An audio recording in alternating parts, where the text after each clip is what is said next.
L'histoire commence avec Yeonju dans un hôtel 5 étoiles super chic. À l'intérieur, une rousse nommée Jia Yao sort de la douche enveloppée dans une serviette. Dans une autre pièce, un homme nommé Fong Chao renifle un vêtement de la jeune femme. Mais soudain, la sonnette retentit et quelqu'un annonce que la nourriture est arrivée. Il s'avère que le livreur n'est autre que notre protagoniste qui fait juste son travail. Fango ouvre donc la porte et est complètement surpris de voir notre homme debout là. Juste après, Jio sort de la pièce et demande à l'homme s'il a pris ses vêtements. Notre héros est complètement abasourdi par la scène et laisse tomber le sac. Voyant sa réaction, Fang Scaleo devient furieux et commence à injurier notre protagoniste. Au milieu de la dispute, Jio l'appelle chérie, laissant tout le monde perplexe. Fagno fait alors le rapprochement et se moque d'elle, disant que son mari inutile est un livreur. Notre homme se souvient alors qu'il a été traité comme de la merde pendant 3 ans dans la maison familiale de Jio. De retour dans le présent, il la confronte et lui demande pourquoi elle le trompe. Jae-yao répond froidement que c'est parce qu'il n'est qu'un livreur de nourriture inutile. Et pour ne rien arranger, elle présente Foncho comme le jeune maître riche d'une famille puissante. Jiao l'humilie alors en disant que seul un homme comme Foncho la mérite, pas un loser fauché. Pour couronner le tout, Fecha lui offre une note de 5 étoiles s'il se met à genoux et admet qu'il a eu tort. Notre homme refuse, les traitant tous les deux d'éhontés, et se demandant si le fait d'être riche leur donne le droit d'agir ainsi. Fang Cho ignore alors notre protagoniste et tente de se rapprocher de Jiao, mais notre héros agit rapidement, attrapant la main du gars et l'arrêtant net. Voyant cela, Jio pète un câble et crie à Yashin de laisser partir l'homme immédiatement. Elle menace d'appeler la sécurité s'il ne part pas tout de suite. Sur ce, Yashin se souvient comment tout a commencé lorsque son grand-père lui a arrangé une épouse. Il se souvient de la première fois où il a vu Jae-yo encore dans une voiture. À l'époque, il pensait qu'il aurait une vie longue et heureuse avec elle. Mais en revenant à la réalité, il se rend compte que tout cela n'était qu'une illusion et la prévient qu'elle le regrettera. En partant, Ji-Hari, disant que son plus grand regret était d'avoir un mari aussi inutile que lui. Dehors, sur son scooter, notre protagoniste reçoit un appel sur son portable. C'était un monsieur qui l'informait que son test de 3 ans en tant que gendre de la famille Wong était terminé. Par conséquent, la prochaine mission de notre héros sera désormais un essai commercial dans la grande ville. De plus, le monsieur l'informe que le vieux maître a acheté le groupe de blanchisserie et l'a nommé président. L'homme pose alors des questions sur la jeune dame. Mais notre héros dit qu'elle n'est pas digne de sa famille. L'héros arrive à la maison et découvre une scène inattendue. Elle voit notre homme faire ses valises et lui demande s'il s'enfuit de chez lui pour une raison aussi stupide. Jio le nargue même en disant qu'il mange et vit là gratuitement, donc qu'il devrait juste se faire à l'idée, mais Ai explose et lui renvoie à la figure toutes les humiliations qu'il a subies pendant 3 ans. Il hurle qu'il a supporté tout ça parce qu'il tenait à elle, mais qu'il n'en peut plus. Le feu dans les yeux, notre protagoniste finit par demander le divorce, laissant la femme sous le choc. Elle n'arrive pas à croire à son audace et essaye toujours de lui en vouloir, le traitant d'inutile. Jae-yo essaye de le menacer en disant qu'il va perdre l'appartement de luxe dans la voiture, mais il s'en fiche complètement. Furieuse, elle accepte le divorce et se plaint que son grand-père l'ait mariée à un loser. Notre protagoniste suggère alors qu'il règle tout ça à la mairie le lendemain matin. Cependant, elle invente une excuse en disant que demain c'est le 80e anniversaire de sa grand-mère. Elle prétend également qu'elle doit d'abord discuter de la question avec la famille, car c'était un vieil arrangement. Alors que notre héros s'éloigne, elle lui crie qu'il va le regretter et revenir en rampant. Dès qu'il quitte le bâtiment, notre héros reçoit un appel, lui disant que la voiture l'attend au coin de la rue. Et alors qu'il tourne au coin de la rue, il est accueilli par une flotte de Rolls-Royce et plusieurs hommes en costume qui l'appellent « jeune maître ». Malgré la pluie, l'un des hommes lui propose un parapluie. Mais notre protagoniste refuse. Il dit que l'eau qui tombe pourrait l'aider à se vider la tête après tout ce qui s'est passé. Puis l'un de ses subordonnés lui met un manteau, et notre homme finit par dire qu'il est temps de partir. La conversation de voiture de luxe démarre à toute allure, attirant l'attention de tous les passants dans la rue. Les gens sont choqués de voir autant de Rolls-Royce ensemble et se demandent ce qui se passe. Même Ji-Yao entend le bruit par sa fenêtre et se demande si quelqu'un d'important est arrivé. À l'intérieur de la voiture, notre protagoniste réfléchit à sa véritable identité, car le monde ne la connaît pas. Mais la famille Ye est la plus mystérieuse et la plus riche de toutes, avec une fortune de 100 milliards de dollars. Peu après, notre héros est emmené dans un hélicoptère qui l'attendait déjà. Il s'avère que les cheveux de la famille Ye suivent un entraînement rigoureux dès l'âge de 3 ans. En plus de cela, les anciens de la famille leur font passer des tests spéciaux pour forger leur caractère. Et il y a 3 ans, son grand-père l'a envoyé chez la famille Wong en tant que parfait inconnu pour un test d'identité. À l'époque, il avait accepté le défi de bon gré. Mais maintenant, les choses ont complètement changé. Malgré toute la douleur, une larme coule sur son visage. Son test est enfin terminé et ses hommes l'accueillent à nouveau. Et maintenant, debout devant un gigantesque manoir, notre héros déclare avec conviction qu'Iken est de retour. Pendant ce temps, le lendemain à 10 h du matin, la famille Wong se réunit dans le quartier de la villa Shan pour une fête. Là, la grand-mère de Jiao, la matriarche Wong, remarque l'absence de notre héros et le traite de loser. Jae-yao est gêné et ment, disant qu'il est probablement allé travailler pour ne pas éveiller les soupçons, mais ses cousins Wong Yanyan et Wong Zioy commencent à le critiquer pour son travail de livreur. En entendant les moqueries, la grand-mère devient furieuse et exige qu'ils amènent immédiatement notre protagoniste, disant qu'il n'a aucune manière, pas d'issue. Jia Yao décide de dire à tout le monde qu'ils sont en train de divorcer. La vieille femme est choquée et crie, demandant qui leur a donné la permission puisque le mariage a été arrangé. Jia Yao se met alors à pleurer et invente un mensonge en disant qu'Ichin la trompe pour sauver sa peau. La grand-mère tombe dans le panneau et devient furieuse, traitant notre héros d'animal pour avoir trahi sa petite fille. L'un des cousins chuchote même à Jiao qu'il n'est pas surprenant qu'il ait cherché quelqu'un d'autre puisqu'elle ne l'a même jamais touché. Malgré tout, la vieille dame s'en fiche et insiste sur le fait qu'il n'avait pas le droit de faire ça. Elle leur ordonne de l'appeler immédiatement afin qu'elle puisse rendre justice à la famille. Obéissante, Jio sort son téléphone pour appeler et à l'autre bout du fil, notre protagoniste répond. Jiao lui dit que sa grand-mère veut le voir, mais notre héros refuse d'y aller. Il raccroche alors, la laissant absolument furieuse contre son culot. Elle dit à la vieille femme qu'il ne viendra pas, et la grand-mère s'énerve encore plus de son insolence. Alors, la grand-mère dit au cousin cher d'aller le chercher de force, et le type adore l'idée de le malmener. Alors que le cousin part confiant, la famille Wong attend de voir comment les choses vont se dérouler. La vieille dame en profite alors pour faire une annonce importante à tout le monde. Elle révèle qu'un nouveau président mystérieux a repris le groupe de hachage hier. Et comme la famille Wong a un contrat de 70 millions de dollars en jeu, ils doivent faire plaisir au nouveau patron. Pendant ce temps, l'un de nos héros lui demande pourquoi il porte toujours l'uniforme de livreur. Notre homme explique qu'aujourd'hui est le dernier jour de son contrat et qu'il doit terminer ce qu'il a commencé, car il n'est pas encore temps de révéler son identité et qu'il vaut mieux surveiller ses ennemis dans l'ombre. À ce moment-là, Shiai appelle notre protagoniste et lui demande où il est pour qu'il puisse parler. Notre héros l'informe alors qu'il effectue une livraison à la communauté résidentielle elfique. Jai lui fait un sourire malicieux et lui dit d'attendre là, car il est en chemin. Juste après, le cousin accélère avec la ferme intention de renverser notre homme. Shiai dit à notre héros de monter dans la voiture car grand-mère veut le voir, mais notre homme le prévient que rien n'arrêtera le divorce. Le cousin s'énerve et dit que grand-mère veut appliquer la justice familiale. Il l'accuse de tricherie et dit que c'est pour ça qu'il mérite une leçon. Notre protagoniste enlève alors son casque et demande si c'est Jiao qui a dit ça. En entendant la confirmation, il ne peut pas se retenir. Et là, notre gars se met à rire aux éclats, laissant le cousin complètement perplexe. Peu après, il devient sérieux et traite Jiao d'impudent pour avoir menti. Shaji est surpris par son regard intimidant qui ressemble à celui d'un supérieur. Malgré tout, le cousin lui dit de monter dans la voiture. Mais notre héros refuse une fois de plus. Shaji ouvre la portière de la voiture pour régler les choses à coups de poing. Et juste après, il se précipite en avant pour essayer de frapper notre gars. Cependant, notre héros esquive facilement et gifle même le cousin au visage. Humilié, le gars sort un couteau et menace d'achever notre protagoniste. Mais celui-ci ne bronche même pas et esquive l'attaque sans le moindre effort. Puis notre héros contre-attaque, en assénant un coup de poing bien placé au visage du cousin. Allongé sur le sol, Xiaoi entend notre gars dire qu'il n'est plus le chien de la famille Wong, car désormais, plus personne ne lui donnera de commandement s'il ne le permet pas. Vaincu, le cousin ne peut que menacer notre protagoniste en s'éloignant. Pendant ce temps, la fête d'anniversaire continue à l'hôtel Wanha. La famille Wong voit arriver la voiture de Shir et l'attend avec impatience. La grand-mère loue même l'efficacité de son petit-fils, pensant qu'il a emmené notre héros avec lui. Mais à la surprise générale, le type sort de la voiture tout amoché et court vers sa grand-mère. Choquée, elle lui demande qui l'a agressé et il accuse immédiatement le mari inutile de Jia Yao. Le père de Shaji, Wan Jiang, devient furieux et jure qu'il va détruire notre homme. Le cousin suggère d'appeler la police, mais la grand-mère a d'autres projets en tête. Elle dit que ce serait une honte et qu'elle réglera l'affaire en famille. La vieille dame dit alors à Xiang d'utiliser ses relations dans le milieu pour lui donner une leçon. Une demi-heure plus tard, notre protagoniste effectue une livraison dans la communauté Haiyuan. Et là, il est encerclé par deux voyous, qui lui disent de les suivre sans faire d'histoire. Notre héros comprend immédiatement que les gars ont été envoyés par la famille Wong et refuse de partir. Les voyous se ruent donc sur lui en lui ordonnant de lui briser les mains en premier. Mais le combat est terminé avant même d'avoir commencé. Les deux hommes de main étant au sol, hurlant de douleur. Notre homme s'éloigne alors calmement, soulagé que son travail n'ait pas été affecté. Cependant, l'un des hommes se lève, les yeux rouges de rage, et lui ordonne d'arrêter. Le voyou l'attrape alors par derrière, essayant de l'empêcher de partir. Notre héros, cependant, ne s'inquiète que de la nourriture, qui heureusement n'a pas été gâchée. Après cela, il part en scooter pour faire la dernière livraison de la journée. La fête d'anniversaire de la vieille Madame Wong bat son plein au luxueux hôtel Wanha.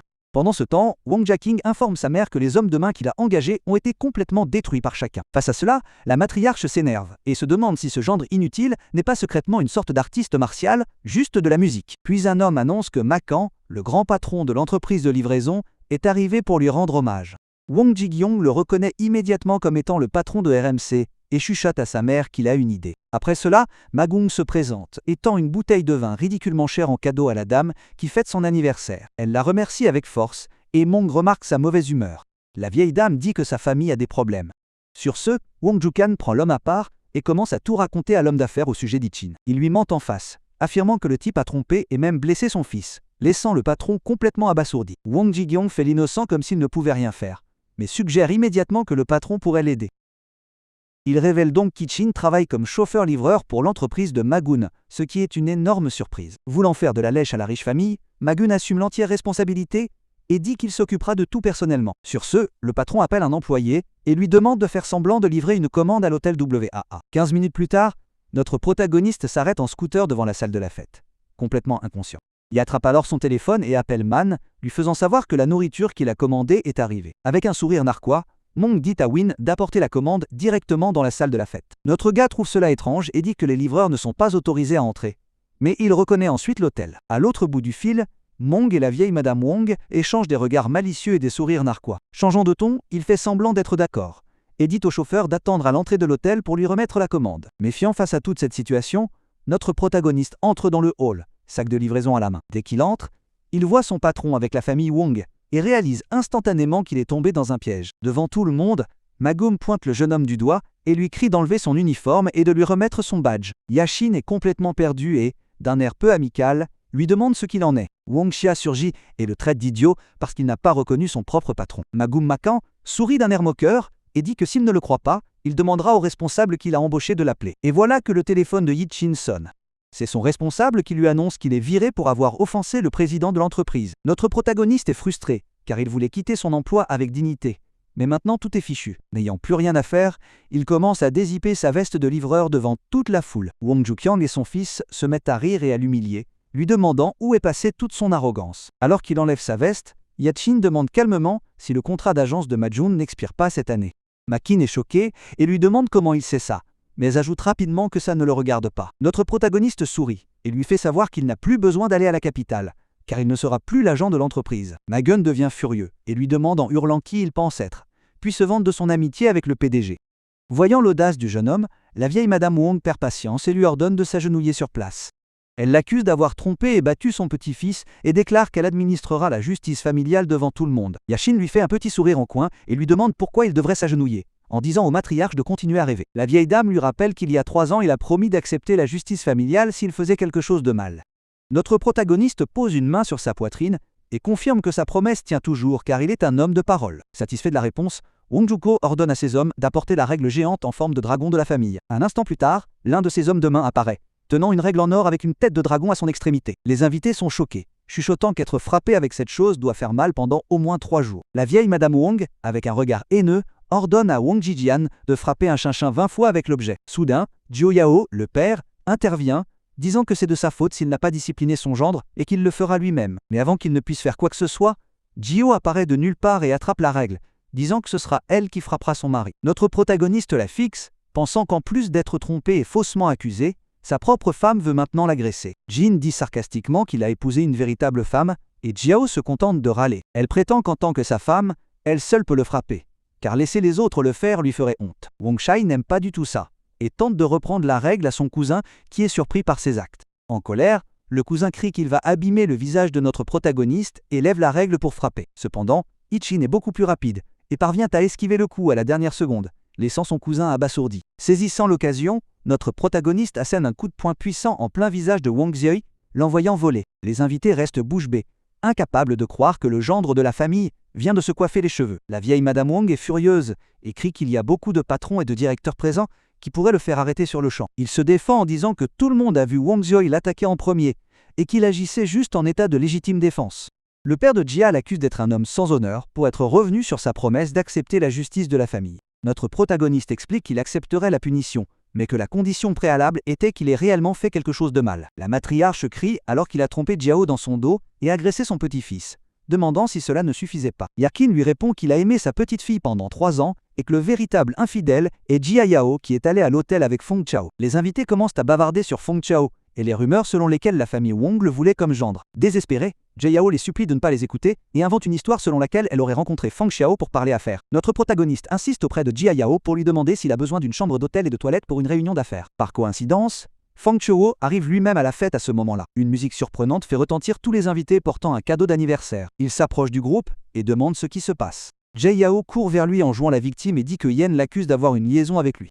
Enlaçant la fille, Feng Chao dit à tout le monde de ne pas écouter le type et affirme qu'ils sont innocents. Il met ensuite chacun au défi de montrer des preuves, pensant qu'il a déjà effacé toutes les preuves. Changeant de sujet, il dit que la calomnie a une autre raison et révèle que le type est également chauffeur-livreur. Feng Shaman, disant que l'attitude du chauffeur était horrible et qu'il a jeté la nourriture par terre, ce qui explique pourquoi il lui a donné une mauvaise critique. Avec un sourire triomphant, il désigne Macan et dit que le patron peut confirmer tout ce qui se trouve dans les registres de l'entreprise. Wong sort son téléphone et confirme la critique négative d'une étoile exactement comme le riche l'a décrite. Les invités commencent à appeler notre protagoniste, une personne de la classe inférieure qui voulait juste se venger. Imperturbable, Ichin regarde le couple et leur demande s'ils ne vont pas expliquer la raison pour laquelle il a jeté la nourriture. Jay Yao l'accuse de ne pas être dévoué à son travail et d'avoir une très mauvaise capacité à gérer la pression. Notre protagoniste éclate d'un rire incontrôlable, se demandant quel espoir il pouvait bien lui laisser. De là, il se tourne vers la vieille Madame Wong et lui demande si elle a des preuves qu'il l'a trompée. Face à cette question, la vieille Madame Wong reste sans voix et Jia détourne le regard,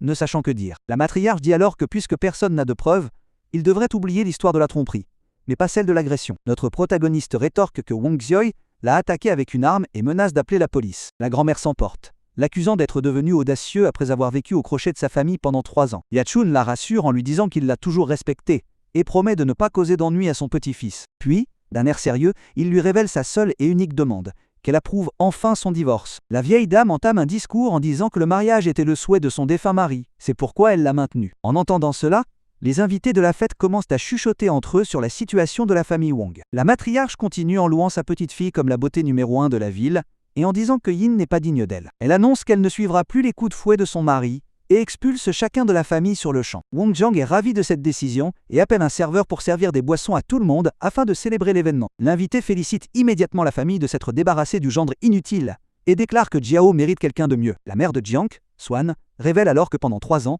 le couple a dormi dans des chambres séparées sans aucun contact. Elle crie pour que tout le monde l'entende que sa fille est toujours pure, laissant Jiao complètement embarrassé par cette révélation. Notre protagoniste regarde toute la scène se dérouler d'un regard froid et distant. En digérant l'humiliation publique, RMC se dit que c'était le choix de Jay Yao d'être traité comme une marchandise par sa propre famille. Il prend un verre de vin et félicite son ex-femme d'être enfin libre de trouver quelqu'un à son niveau. Ji Yao, d'un air supérieur, dit que s'il s'agenouille et la supplie, elle reconsidérera peut-être le divorce. Pourtant, Jin est outré et demande pourquoi c'est lui qui devrait supplier, alors que c'est elle qui l'a trompé en premier lieu. Face à son audace, il incline simplement le verre de vin qu'il tient dans sa main, sans dire un seul mot. Une seconde plus tard, il jette tout le contenu du verre au visage de Xiao et lui hurle qu'elle n'est pas digne. Ji Yao est complètement abasourdi par l'attitude de son ex-mari et hurle qu'il a complètement perdu la tête. Elle court ensuite chez sa grand-mère pour se plaindre qu'un simple divorce n'est pas une punition suffisante pour notre protagoniste. Wong Si montre son visage meurtri et convient qu'ils doivent donner une leçon à ce type. Sur ce, la matriarche prononce un discours en disant qu'elle a gâché 3 années de la vie de sa petite fille. À cause de cela, la vieille femme demande de l'aide à tous les gros bonnets de la fête pour ruiner complètement la vie de notre protagoniste. Les invités commencent à jaser sur la décision de la famille Wong, se demandant si c'est vraiment si grave. À ce moment-là, Feng Shou intervient et dit qu'il soutiendra la famille en interdisant à Ichin de séjourner dans tous les hôtels de la ville. Le type se moque même de notre protagoniste en disant qu'il couchera avec son ex-femme et qu'il le fera supplier à genoux. Juste après, un autre homme du nom de Janeway propose son aide, promettant que Yu Chin ne trouvera pas de boulot dans un restaurant. L'ancien patron de Macon Yain débarque également et garantit que le jeune homme ne pourra plus travailler comme livreur. Notre protagoniste n'est pas du tout dérangé et demande calmement si d'autres secteurs vont le mettre sur liste noire. Le PDG d'une entreprise automobile se lève et dit que les bars et les boîtes de nuit n'embaucheront pas non plus le jeune homme. Face à la situation, Wong Si rappelle à tout le monde que Yu Chin sait se battre et pourrait essayer de devenir le garde du corps d'un riche. Au son de cette musique, les invités se taisent, car personne ne connaît toutes les personnes riches de la ville. Mais un homme mystérieux apparaît avec un sourire narquois sur le visage, comme s'il pouvait résoudre ce problème. Soudain, une femme magnifique entre dans la soirée, captant l'attention de tous par sa beauté. L'un des hommes d'affaires pâlit en la voyant et se précipite pour s'excuser de ne pas l'avoir reçue plus tôt. Ma Hong bave pratiquement sur la femme et demande au président Wong de les présenter immédiatement. L'homme le réprimande alors pour ne pas avoir reconnu la célèbre vice-présidente du groupe Anning, Kun Hong Yayen. La révélation que cette femme est la vice-présidente d'un groupe aussi puissant laisse tout le monde sous le choc. De plus, il commente que si la présidente du groupe est un mystère, Kun Hongin est incroyablement puissante. Notre protagoniste observe tout cela de loin, pensant avec un léger sourire narquois qu'il s'agit de son entreprise. Wong Jiang s'approche de la femme et dit qu'elle est la seule à connaître tous les riches de la ville. McCann agrees with a goofy grin, saying that's why all the rich guys want to get to know her. The woman glares at him with contempt for the comment, and the man quickly apologizes for speaking out of turn. Even so, Moon keeps drooling and thinks to himself that she must have used some tricks to climb so high. From there, Wang Zhukang formally asks Kun Han-janin to help them ruin Yaqin Hong's life. Faced with the request, the woman just pulls out her cigarette case without showing any reaction. A moment later, Kun Hongin gracefully slides a cigarette from her silver case and places it between her lips. Instantly, several wealthy men rush forward, arms extended with expensive lighters, each eager to earn even a second of her attention. Their desperation alone proves her overwhelming influence. Yet, she ignores every single one of them. Not a glance, not a word. Instead, with a calm, confident smile, she looks past the crowd, straight at Yichin, and tells him to come closer. Le silence règne dans toute la salle. Yichin s'approche de la vice-présidente de la société dont il est secrètement propriétaire et lui demande ce qu'elle veut. Le regardant dans les yeux sans hésiter, Kun Hong lui demande d'allumer sa cigarette. Les invités sont stupéfaits. Pourquoi une femme de son statut reconnaîtrait-elle un simple livreur? Sans se soucier de rien, chacun répond sans détour qu'il n'a pas de briquet. L'indignation se propage dans la foule. Les hommes qui avaient été ignorés quelques instants plus tôt le regardent, furieux qu'il ait refusé la femme la plus désirée de la ville. Kun Hong-yin se lève de son siège et se place directement devant lui. Elle lui demande son nom, mais Yichin fait remarquer avec désinvolture qu'il l'a déjà mentionné plus tôt. Lorsque Wang Zhong tente de prendre sa défense, elle le fait taire d'un simple geste de la main. Elle se penche légèrement plus près et dit à Yichin qu'elle est prête à lui laisser une porte de sortie uniquement à cause de son nom de famille. Après l'avoir jaugé, elle lui propose un poste de garde du corps personnel.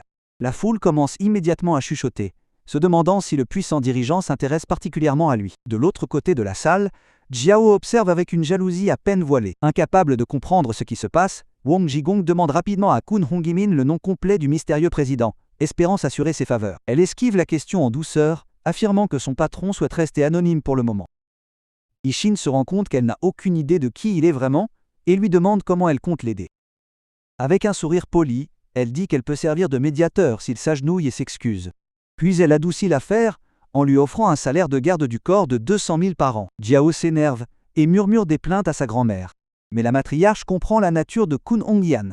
Elle est intelligente, calculatrice et n'agit jamais sans raison. Le genre de femme qui peut faire craquer n'importe quel homme. Tous les yeux se tournent à nouveau vers Yichin.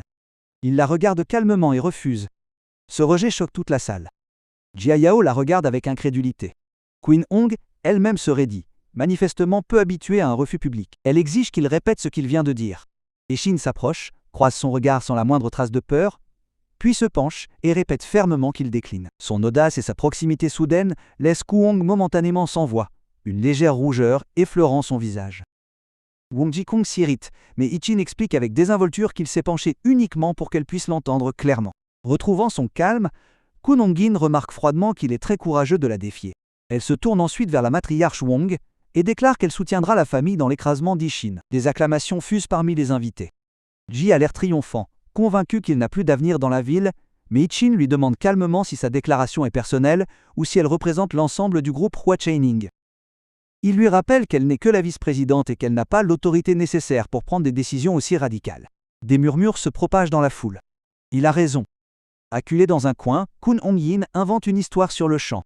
Elle annonce que le mystérieux nouveau président du groupe est en fait son amant. Yichin est intérieurement abasourdi, se demandant quand exactement il est devenu son petit ami. Il dénonce le mensonge, mais elle le répète avec assurance et les invités la croient instantanément. Wang Jikyong rayonne, imaginant déjà les 70 millions de dollars de contrats conclus par la famille. Ku Hong-yan demande alors à tout le monde de garder leur relation secrète pour des raisons de confidentialité. Yichin sourit légèrement, réalisant qu'elle a peur d'être exposée. Irritée par son expression, elle exige de savoir ce qu'il y a de si amusant. Il se dit simplement que si le président est peut-être riche et beau, elle n'est certainement pas son genre. Elle continue de raconter de grandes histoires, affirmant que le président a loué une île privée, juste pour gagner son cœur. Yichin décide que cela ne vaut pas la peine de discuter, et se tourne plutôt vers Jiao, lui disant qu'il est temps de finaliser leur divorce au bureau d'enregistrement. Avant qu'ils ne puissent partir, Wang Chéri leur barre la route, insistant pour qu'ils restent pour le banquet d'anniversaire avant de disparaître de la ville. Il félicite Mong d'avoir humilié Yichin plus tôt, et l'ancien patron rit en disant qu'il aurait dû enregistrer la scène. Les yeux d'Yichin brillent d'une fureur froide. Il décide que Mong paiera pour cette humiliation. Sans se soucier de qui le regarde, il sort calmement son téléphone et passe un appel devant tout le monde. Au bout du fil, la personne à l'autre bout du fil l'appelle respectueusement le troisième jeune maître. Yichin pose calmement des questions sur le PDG de Chuantuan Delivery, puis donne un ordre simple, révoquer immédiatement la licence de l'agence de la ville. L'homme confirme sans hésiter en ajoutant que le PDG a désespérément essayé de rencontrer le patriarche de la famille E. Yichin répond qu'il organisera un dîner en récompense de ses bonnes performances, puis met fin à l'appel. Un silence pesant s'abat sur la salle de bal. Tous les regards se posent sur lui. Wang Xiaowei éclate soudain de rire, en demandant à chacun qui il est pour proférer une menace aussi absurde. Meng se joint à lui, se moquant de lui, pour avoir fait semblant d'être mesquin. Il insulte même le grand-père Di Chen, le traitant de vieux fermier sans intérêt, et se vantant que le PDG de l'entreprise est un milliardaire bien au-delà de leur portée. À proximité, Kun Hong observe tranquillement, son expression devenant de plus en plus suspicieuse à mesure que la tension monte. À ce moment-là, le téléphone de Meng sonne, son visage s'illumine, convaincu que Seo Wu appelle pour renouveler le contrat. Mais dès qu'il répond, son sourire disparaît. Une voix froide l'informe que les qualifications de son agence ont été révoquées avec effet immédiat. Son visage se décolore et la sueur commence à perler sur son front. Paniqué, Ma Guan jette un coup d'œil à la foule d'invités influents. Il ne peut pas se permettre de perdre la face maintenant, alors il élève la voix aimant, affirmant que le contrat a été renouvelé pour un montant de 8 millions. Alors que la voix au téléphone indique clairement que le partenariat est terminé, Mag continue de faire semblant, parlant à voix haute de boissons de fête et de coopération future. The CEO on the line calls him insane before he hurriedly hangs up. Turning back to the crowd with forced laughter, Ma Guan assures everyone the deal is sealed. Wang Xiaowei proposes a toast, and Ma Guan gulps down his wine, mixed with barely hidden tears of desperation. Yi-Chin notices immediately, and smirks, realizing his move worked perfectly. Kun Hong finds Ma Guan's watery eyes strange, and asks if he's alright. He hastily blames the alcohol. Yi-Chin crosses his arms and bluntly asks why he doesn't just admit he lost the agency. Furious at being exposed, Meng snaps that headquarters simply took over, and it has nothing to do with Yi-Chin. Yi-Chin shrugs, saying there's no point arguing when the truth is obvious. The guests hesitate. Most still find it hard to believe that a useless living son-in-law could dismantle an entire delivery agency with a single call. But Kun Hong Yin Hong's gaze sharpens. Elle commence à se demander si ce jeune homme est bien plus puissant qu'il n'y paraît. Sentant le changement, Xia Yao intervient rapidement pour contrôler le récit. Elle rit et assure à tout le monde que son ex-mari n'est rien de plus qu'un bumcan de campagne sans aucune influence. Elle se moque de lui, disant que s'il connaissait vraiment des gens puissants, il n'aurait jamais enduré 3 ans d'humiliation. La matriarche acquiesce, convaincue que les vrais jeunes maîtres sont trop gâtés pour survivre à de telles épreuves. Essayant de retrouver sa dignité, Ma Guan exhibe une bouteille de vin outrageusement chère, mais le personnel de la balance l'interrompt en annonçant que le dîner est prêt. En regardant la scène se dérouler, Yi-Chin réalise tranquillement à quel point toute la famille est superficielle et matérialiste, et pourquoi la trahison leur est venue si facilement. Le chef cuisinier invite ensuite tout le monde à se rendre dans la salle de banquet principale. Pendant qu'il marche, Jia chuchote à Yi-Chin, lui demandant de reporter l'annonce du divorce après le dîner, afin que la célébration ne soit pas gâchée. Peu enclin à discuter, il hoche la tête et s'assoit seul à une table du fond, décidant d'attendre la fin des festivités. Soudain, une invitée à côté de lui pique une crise parce que sa cuillère effleure accidentellement sa manche, agissant comme si elle avait été contaminée. Yi-Chin ignore complètement le drame. Lorsque le plat suivant arrive, une célèbre soupe à la papaye dont on dit qu'elle met en valeur certains atouts. Il remarque avec désinvolture qu'elle n'en a probablement pas besoin. La femme se fige, à moitié offensée et à moitié confuse. Elle se lève avec indignation, mais chacun se contente de jeter un coup d'œil à sa silhouette avec une légère indifférence, sous-entendant qu'elle est déjà plus que bien dotée. Troublée, elle change rapidement de ton et lui dit de boire la soupe lui-même, faisant comme si de rien n'était, tout en pensant qu'il est exaspérant de ne même pas regarder son visage correctement. Et Shan sirote simplement le bouillon avec une expression ennuyée, complètement détachée de la vanité et du bruit qui l'entoure. Le banquet continue, mais le calme dans ses yeux montre clairement qu'il joue déjà un jeu différent de celui de tous les autres dans la salle. Un instant plus tard, la femme offensée se précipite vers la matriarche, et se plaint bruyamment qu'Yi-Chin ne devrait même pas être autorisé à manger au banquet. Elle soutient que le gendre inutile n'a pas apporté de cadeau d'anniversaire et n'a pas le droit de s'asseoir là. Elle ne cesse de râler sur la dignité de la famille, insistant sur le fait que le divorce peut attendre la fin du repas. Pourtant, elle souligne à plusieurs reprises qu'il s'est présenté les mains vides à une célébration aussi importante. Et Chan écoute en silence. Intérieurement, il se dit que si la vieille matriarche n'avait pas obstinément interdit le divorce pendant 3 années entières, son procès d'identité aurait échoué depuis longtemps. Ironiquement, il ressent une pointe de gratitude pour cette règle absurde. Puisqu'aujourd'hui marque la fin officielle de ses liens avec la famille, il décide qu'il est juste de laisser un cadeau d'adieu. Sans dire un mot, il sort son téléphone et appelle un subordonné, lui demandant de préparer un cadeau et de le livrer immédiatement à l'hôtel. Le voyant au téléphone, Zhao se moque. Elle lui demande sarcastiquement s'il a enfin retrouvé sa conscience dans la poubelle, et le met en garde de ne pas embarrasser la famille Wong avec un bibelot bon marché. Elle continue de l'humilier, lui proposant même d'envoyer quelqu'un acheter un vrai cadeau, pour qu'il puisse faire comme si c'était lui. Et Chin continue simplement de manger, l'ignorant complètement. Son irritation se transforme en colère lorsqu'elle élève la voix, lui demandant s'il est devenu sourd. Il ne lève même pas la tête de son assiette. 10 minutes plus tard, Un livreur portant un casque jaune se précipite dans le luxueux hall de l'hôtel. Un contraste saisissant avec la richesse étincelante qui l'entoure. Un membre du personnel l'arrête à l'entrée, lui disant que les étrangers ne sont pas autorisés à entrer dans le banquet privé. L'écrivain explique poliment qu'il n'est là que pour livrer un cadeau d'anniversaire, et qu'il va partir immédiatement. Regardant nerveusement autour de lui, il demande qui est le fêtard, afin de pouvoir lui remettre le paquet. Wang Xiaoyu se lève d'un bond, pensant qu'il s'agit de nourriture.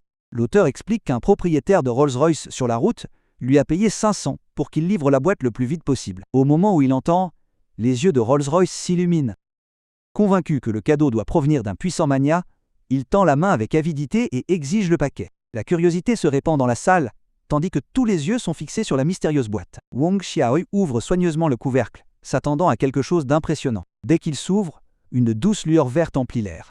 Son visage pâlit lorsqu'il réalise qu'il s'agit d'un magnifique morceau de jade de glace impériale, impeccable, lumineux et d'une valeur inestimable. Sa voix tremble lorsqu'il annonce qu'il vaut facilement 10 millions. Des murmures s'élèvent parmi les invités. Comment un simple coursier a-t-il pu livrer quelque chose d'aussi précieux? Qui peut bien se cacher derrière un cadeau aussi somptueux? Au milieu de l'agitation, Ichin continue de manger calmement, comme si le spectacle n'avait rien à voir avec lui. Tout le monde se tourne bientôt vers la matriarche, demandant quel généreux magnat a envoyé un cadeau aussi extravagant. Elle fixe le bracelet avec confusion, admettant qu'elle n'en a aucune idée. Même Quanong est visiblement impressionné par la qualité du jade et commence à spéculer sur l'identité de l'expéditeur. La vanité s'insinue rapidement dans ses pensées, et elle imagine brièvement que l'un de ses riches admirateurs l'a peut-être envoyé pour gagner ses faveurs. Pendant ce temps, Wang Jigyong se vante qu'il doit s'agir d'un admirateur secret amoureux de sa fille. La famille commence à se féliciter mutuellement, fantasmant déjà sur un gendre milliardaire rejoignant leur rang. Ichin trouve toute la scène plutôt amusante. Il préfère inventer des fantasmes absurdes plutôt que de considérer la vérité évidente. Il s'essuie calmement la bouche, se lève et demande à Jiao si elle a fini de manger afin qu'il puisse partir. Puis, d'une voix ferme, il annonce qu'il a déjà livré le cadeau promis et insiste pour qu'il se rende immédiatement au bureau d'état civil afin de finaliser le divorce. Jiao le fixe, perplexe, lui demandant quand il aurait fait un cadeau. Ichin lève simplement un doigt et pointe la main de la matriarche. Devant tout le monde, il déclare que le bracelet en jade de 10 millions de dollars vient de lui. Wang Xiaoyu explose, lui renvoie un doigt et le traite d'impudent. Il crie qu'Ichin ne pourrait jamais se permettre un tel bijou, même pas en 1000 vies. La cousine continue de pester, insistant sur le fait que le cadeau doit provenir d'un riche prétendant. Au lieu de cela, Xiao, embarrassée et impatiente, attrape le bras d'Ichen et tente de l'entraîner, disant qu'ils doivent se dépêcher d'aller au bureau d'état civil parce qu'elle ne peut pas supporter d'être mariée à un loser, même une seconde de plus.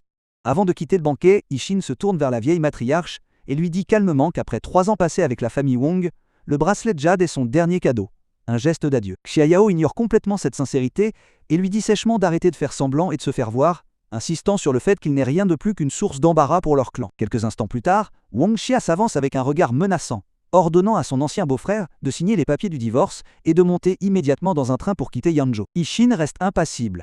Il répond froidement que sa liberté n'appartient qu'à lui, et que personne n'a le droit de décider où il peut ou ne peut pas vivre. Peu de temps après, il se tient tranquillement sur le trottoir, attendant qu'on le conduise lorsqu'une BMW de luxe passe à toute allure et s'arrête en crissant à côté de lui. À l'intérieur, Feng Chao sourit malicieusement avec Jiao assis à côté de lui. Feng Chao se moque de lui en disant « Un homme comme lui n'est même pas digne de s'asseoir dans une BMW et devrait plutôt louer un vélo. » Jiao ajoute qu'ils attendront à l'entrée du bureau des affaires civiles, en riant tandis que la voiture démarre et le laisse derrière.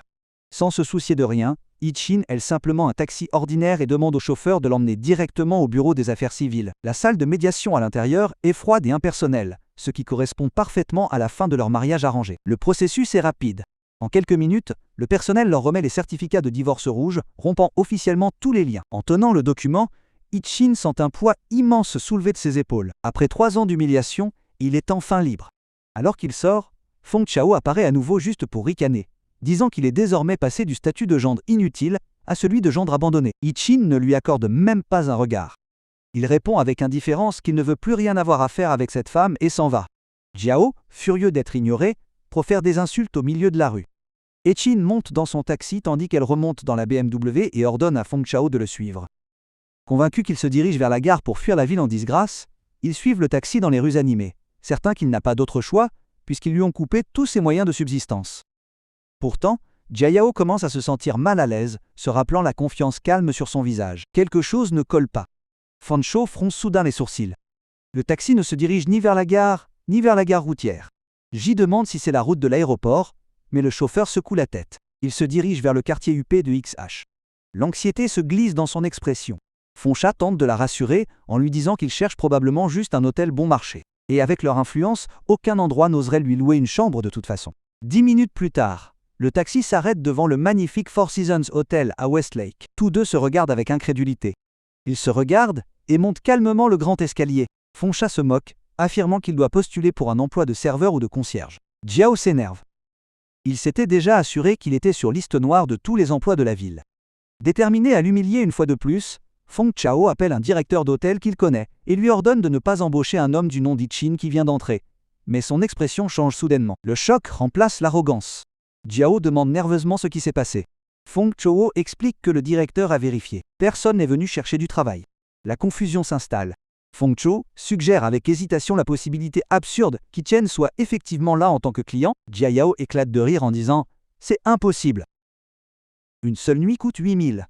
Et elle confisque personnellement toutes ses cartes bancaires, le laissant presque sans rien. Toujours troublé, Feng Chao décide d'entrer lui-même dans l'hôtel pour confirmer. Dans le luxueux hall d'entrée, le gérant lâche une bombe. Ichin s'est déjà enregistré et a prépayé un séjour de 7 jours. Leur mâchoire s'ouvre. Rien que cela coûterait plus de 50 000. Feng Chao accuse immédiatement Ichin d'avoir détourné de l'argent en secret pendant des années, le traitant de voleur. La réceptionniste l'interrompt poliment, expliquant qu'il y a eu un malentendu. Ichin n'a pas réservé de chambre standard. Il a réservé la suite présidentielle. La révélation les frappe comme le tonnerre. Leurs visages deviennent blancs comme des fantômes, tandis qu'ils analysent les chiffres. La suite coûte 80 000 par nuit, soit plus d'un demi-million pour la semaine. La sueur perle sur le front de Foncha, alors qu'il recalcule encore et encore. Incapable d'y croire, il se tourne lentement vers Jiao et lui demande si elle est absolument certaine que son ex-mari aurait pu économiser plus d'un demi-million en faisant des courses. Parce que le calcul n'a tout simplement plus de sens. Foncha se penche vers la réceptionniste. La voix tendue par l'incrédulité. Are you absolutely sure each just paid 560,000 in full right now? The receptionist nods politely, then unknowingly twists the knife deeper. Yes, sir. And he even gave a generous 10,000 tip. My rent is covered this month thanks to your ex-bean. Ji-Hung's face instantly darkens with rage. How dare you keep that tip? She snaps. That money belongs to my Huang family. Understand? It's ours by default. Fengsha quickly pulls her back, lowering his voice. Forget the tip. Think about it. Where did he even get that kind of money? Even if he skimmed grocery funds for 3 years, there's no way he could save $1 million. This doesn't add up. Ji freezes for a moment. Then suddenly, her eyes light up with realization. Wait, he used to visit my grandmother's house all the time to take care of her dog. She has priceless antique. Don't tell me he stole 1 or 2 and sold them off. Feng Xiaohong's expression sharpens. That has to be it. Call your family. Tell them to check immediately. This is a huge red flag. Meanwhile, back at the Wang family banquet hall, the atmosphere remains tense. President Qin Hongyan and several elite guests are still waiting, hoping to meet the mysterious person who sent the extravagant bracelet. Qin Hongyan glances repeatedly at the entrance, growing impatient. Even with traffic, the sender should have arrived by now. A sudden thought crosses her mind. Could it actually be Ichin? Before she can dwell on it, Jia Yao's mother receives a frantic call. Her expression changes instantly as she blurts out loud, "That useless Ichin stole your grandmother's antiques." The entire hall goes silent. Jin Hong exhales slowly, a faint smirk forming as she releases a stream of cigarette smoke. So that's the truth. Not a hidden tycoon, just a petty thief. Her interest vanishes instantly. J'ai des affaires urgentes à régler pour l'entreprise, dit-elle froidement en se levant. Je vais prendre congé. La vieille Madame Wong hoche respectueusement la tête, mentionnant que le financement dépend toujours d'elle. Qin Hongyan fait signe de la main et s'en va. Avec son départ, l'illusion s'effondre. Les invités restants perdent tout intérêt et commencent à partir les uns après les autres, tels des PNJ quittant une quête terminée. Une fois la salle vide, l'expression de la vieille Madame Wong devient glaciale. Qu'a dit Xiao exactement? Lorsqu'elle apprend que chacun a dépensé près de 600 000 à l'hôtel Westlake, prétendument avec l'argent des antiquités vendues, sa fureur explose. Elle claque la table, tremblante de rage. Quelle ingrate! Mais elle se force à garder son sang-froid. Le mystérieux expéditeur du bracelet n'est toujours pas apparu. Elle organise rapidement la famille. Certains sont envoyés vérifier la villa, pendant qu'elle reste sur place pour attendre. Dans la villa familiale, les parents et les proches de Jiao commencent une recherche frénétique. Xiao suggère de se séparer. Son oncle inspecte la salle de calligraphie pendant qu'il cherche ailleurs. 20 minutes passent. Rien ne manque. Xiao fronce profondément les sourcils. Si rien n'a été volé, alors chacun est innocent. Mais cette pensée le dégoûte. Sa haine refuse d'accepter cette conclusion. Vérifie à nouveau, dit-il à son oncle, en s'efforçant de garder le calme dans sa voix. Dès que l'oncle part, une idée sombre se forme dans son esprit. Il se dirige vers une étagère et prend une montre Richard Mille extrêmement précieuse, d'une valeur de plus de 5 millions, portée autrefois par son grand-père. Un sourire sinistre se dessine sur son visage. Si rien n'a été volé, alors je m'assurerai que quelque chose l'est. Il glisse la montre dans sa poche et sort en tenant la boîte vide. Quelques instants plus tard, il crie « Il manque quelque chose !» Ma montre a disparu. La mère de Jiao explose immédiatement. Je le savais. Ce voleur. Son mari appelle rapidement la vieille Madame Wong, la voix tremblante lorsqu'il lui annonce « Maman, la montre Richard Mille a disparu. » À l'autre bout du fil, la vieille Madame Wong perd presque le contrôle. « Ramenez-les-moi tout de suite. » Elle rugit. « Je vais lui couper la main moi-même. » De retour à l'hôtel, Jia Yao répond à l'appel de son père. « Quoi ? Une montre à 5 millions a disparu ?» Son expression devient méchante lorsqu'elle raccroche. Vansha a l'air mal à l'aise. « Que s'est-il passé ?»« Et Shan a volé ma famille, dit-elle froidement. Puis elle se tourne vers la réceptionniste et exige « Donnez-moi son numéro de chambre. » Vansha lui attrape le bras, alarmé. « Attendez, qu'est-ce que vous comptez faire ?» Ses yeux brillent, non pas de colère, mais d'excitation. « Je vais le ramener moi-même. » Voyant son état instable, Feng Chao panique. « Ne causez pas d'ennui ici. Appelez simplement la police. Gérez-le correctement. » J se moque. Lâche. Sans un mot de plus, elle le repousse et se précipite vers les ascenseurs, se dirigeant directement vers la suite présidentielle, prête à affronter l'homme qu'elle pense avoir enfin coincé. Ji Yao est complètement absorbée par sa quête principale. Elle traverse le luxueux couloir en trombe et s'arrête devant la suite présidentielle, le visage brûlant de colère. Sans hésiter, elle commence à frapper à la porte. « Ouvre, satané voleur !» Sa voix résonne dans le couloir, tandis qu'elle continue de frapper avec impatience. Après quelques secondes, la porte s'ouvre enfin.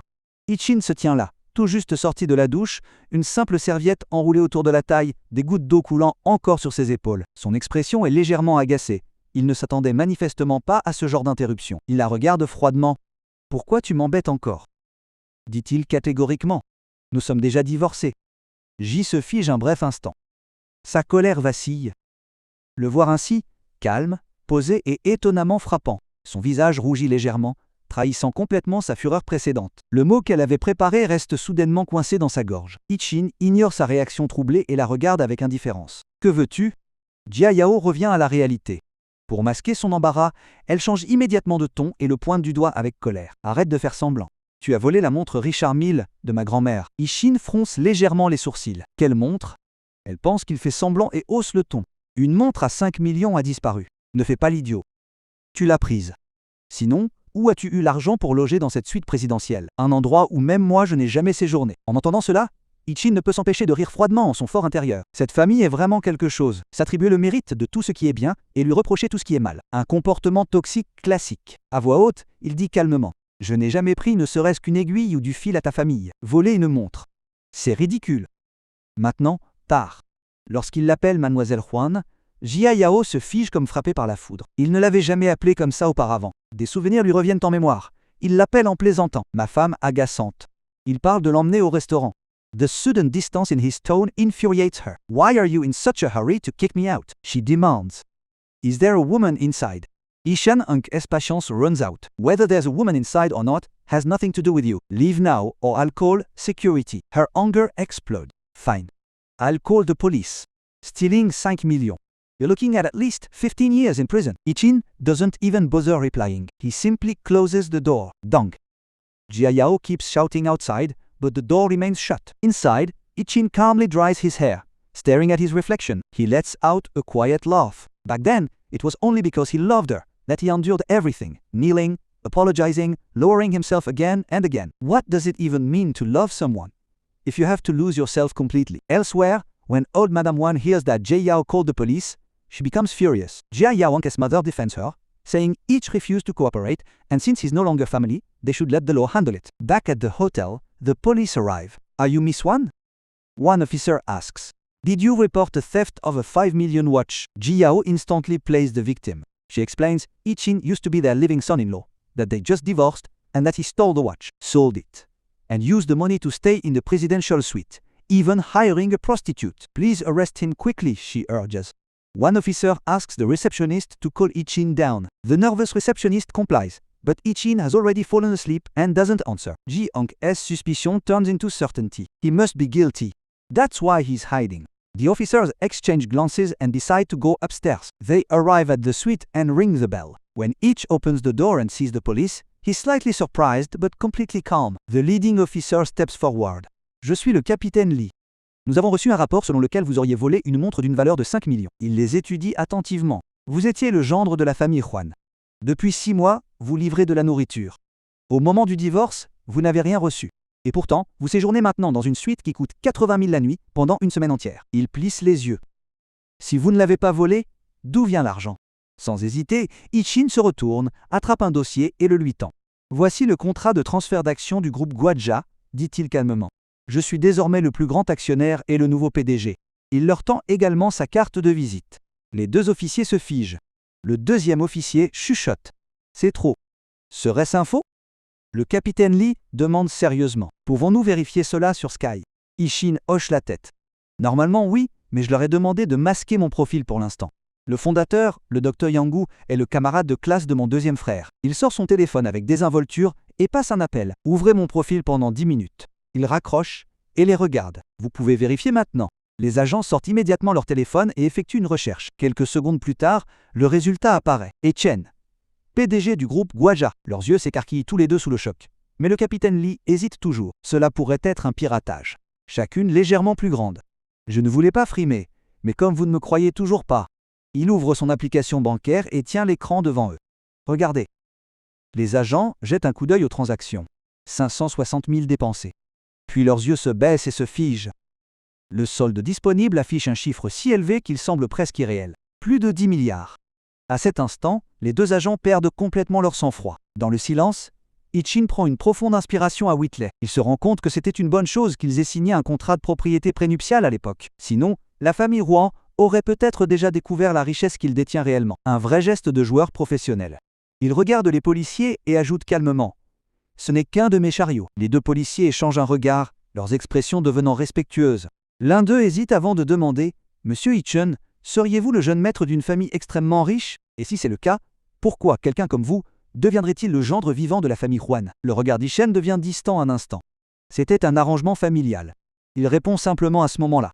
« Je n'avais pas le choix. » Puis son ton baisse légèrement. « J'apprécierais que vous gardiez cela confidentiel, en particulier vis-à-vis de cette famille. Je ne veux plus avoir affaire à eux. » Les deux policiers hochent la tête, bien qu'ils soient intérieurement stupéfaits. Les gens riches sont vraiment différents. Après avoir tout confirmé, ils s'excusent poliment pour le dérangement et prennent congé. Ichin hoche la tête et ferme la porte. 2 minutes plus tard, dans le hall de l'hôtel, Jia Yao et Fong attendent impatiemment sous la douche. Dès qu'ils voient les policiers descendre, ils se précipitent. Le capitaine Lee leur parle directement. Ichin a déjà clarifié la situation. Il n'a pas pris la montre de votre famille. Je vous suggère de retourner la chercher à nouveau. Vous l'avez peut-être égarée? Feng Xiao proteste immédiatement. Comment est-ce possible? Comment pouvez-vous le croire comme ça? Jia Yao refuse également de l'accepter. S'il ne l'a pas volé, alors où a-t-il eu autant d'argent? Ce n'est qu'un pauvre livreur de nourriture. Les deux officiers se regardent avec incrédulité. Pauvre! Dans leur esprit, ce terrifiant solde de 10 milliards clignote à nouveau. Le ton du capitaine Lee devient ferme. Sans preuve concrète, nous n'avons pas le droit d'arrêter Ichin. Il marque une pause, puis ajoute sérieusement. Et une dernière chose, arrêtez de le traiter de pauvre ou d'inutile. Vous étiez autrefois mari et femme. Dire de telles choses est inapproprié. Le deuxième officier regarde Jia Yao avec curiosité. C'est vous qui avez initié le divorce. Jiao lève fièrement le menton. Bien sûr, et maintenant il le regrette probablement. L'officier soupire presque. A man with billions regretting. If anything, the regret clearly belongs elsewhere. Before leaving, Jia Yao quickly asks, Was there any woman in his room? Captain Lee replies calmly. Mr. Ichin is alone. A small smile appears on Ji Hong's face. I knew it. He still loves me. Totale delusion. Beside her, Feng Xiao stands frozen, completely confused. The police went upstairs aggressive and came down respectful. Something clearly happened, but his brain just can't process it. At that moment, Jiao's phone rings. The name, Xia, appears. She answers quickly. Did they arrest him? No, she replies. They said there's no evidence. Xiao frowns. What kind of evidence do they need? They need proof he stole the watch or proof he sold it. On the other hand, Xiao slowly looks at the 5 million Richard Mille watch in his hand. A sinister smile spreads across his face. Proof of stealing? Impossible. Because the watch is right here. But then another thought forms. Et si je créais la preuve qu'il l'a vendu? Ses yeux s'assombrissent. Laisse-moi faire. Il dit, Je vais découvrir à qui il l'a vendu et l'envoyer en prison. Avant que Jiao ne puisse répondre, il raccroche. Jiao baisse son téléphone, son expression se compliquant. Si son frère l'envoie vraiment en prison, que se passera-t-il? Les souvenirs commencent à faire surface. Ishin boucle doucement ses cheveux, sourit doucement, lui demande si c'était beau. Pendant un instant, son esprit dérive complètement dans le passé. Feng Xiao, qui l'observait attentivement, voit sa chance. Il s'approche, pose sa main sur son épaule et murmure d'un ton suggestif. Pourquoi ne pas rester au lac de l'Ouest ce soir aussi? Ce simple contact la ramène à la réalité. Son expression devient froide. Clac! Le son résonne violemment. Feng Sha recule en titubant, se tenant la joue sous le choc. Tu ne peux même pas gérer chacun d'eux. Elle s'énerve. Et tu oses penser à coucher avec moi? Sans un mot de plus, elle se retourne et s'en va. Feng Shao stands there, face burning, eyes filled with resentment. He clenches his jaw, fury rising inside him. You ruined my night. Just wait.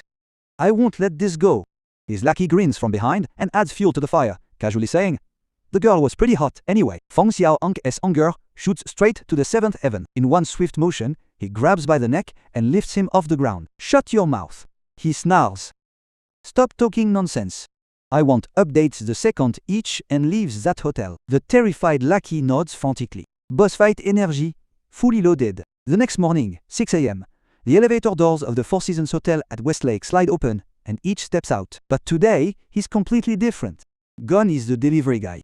In his place stands a man in a perfectly tailored suit, posture straight, or calm yet commanding. Every step carries quiet confidence. The reception staff stare in shock. C'est le même type qu'hier. L'un chuchote. Il ressemble à un con. Un autre murmure. Une troisième fille rougit légèrement. Je l'aime. Je me demande qui aura la chance de l'épouser. Le personnage principal rayonne complètement. Ignorant les murmures, Echin sort de l'hôtel. Dehors, Xiong le repère immédiatement et appelle Feng Xiao. Patron, il vient de partir. Ishin monte dans un taxi. Xian le suit de loin, signalant qu'il se dirige vers le centre-ville. 20 minutes plus tard, le taxi s'arrête devant un gratte-ciel imposant, le siège du groupe Guaja. Echin en sort et lève les yeux vers le bâtiment. Hier, Jin Hongyan m'a coupé les vivres, se dit-il calmement. Aujourd'hui, voyons son attitude quand elle me reverra. Arc de vengeance activé. Pendant ce temps, Fa est toujours allongé dans son lit lorsqu'il entend la nouvelle. Il est allé au groupe Guaja. La confusion se lit sur son visage. Puis il se souvient. Hier, Jin Hongyan a publiquement écrasé Ichin. Un sourire se dessine lentement. Il se venge donc. Parfait. Ses pensées se tordent. Si je sauve la présidente X, peut-être que je me rapprocherai d'elle. Sans hésiter, il compose son numéro. De l'autre côté, Jin Hongyan répond d'un ton froid. Qui est-ce? Von Sha adopte immédiatement une voix polie, se présente et lui rappelle le banquet d'hier. Elle semble légèrement surprise. T'appelles si tôt? Quelque chose ne va pas? Il va droit au but. Tu te souviens de Yen, ce gendre vivant? Il est dans les locaux de ton entreprise en ce moment. Je pense qu'il est là pour se venger. Jin Hongyan répond calmement. Détends-toi. Le bâtiment est strictement sécurisé. Il n'ira pas bien loin. Van Chao ajoute rapidement. Mes gens l'ont vu entrer avec une carte d'accès. Il se dirige peut-être déjà vers ton étage. Son ton change légèrement. Quoi? Comment a-t-il pu avoir notre carte d'accès? Et c'est ainsi que se termine cette partie de ce mana. De plus, à l'avenir, je vous proposerai de plus en plus de vidéos passionnantes.